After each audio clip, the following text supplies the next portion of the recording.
Para tiyakin ang mabilis at mahusay na pagpapatupad ng hustisya, pinirmahan ni Pangulong Ferdinand Bongbong Marcos Jr. ang batas na magtayo ng karagdagang trial court sa probinsya ng Quezon. Inakda ni Quezon 4th District Representative Keith Micah Attorney Mike Tan ang Republic Act No. 12026 na nag-aamenda sa Batas Pambansa 129 o Judiciary Reorganization Act of 1980.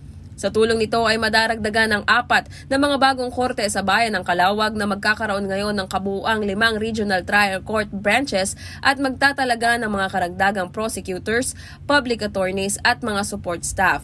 Bukod dito ay maglalaan din ng pondo upang maipatayo ang halls of justice o courtrooms.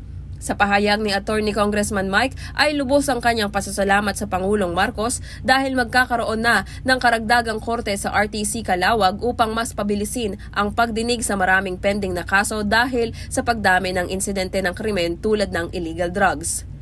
Paula Quizana, nag-uulat para sa DZDG 96.7 Destiny Radio at your service.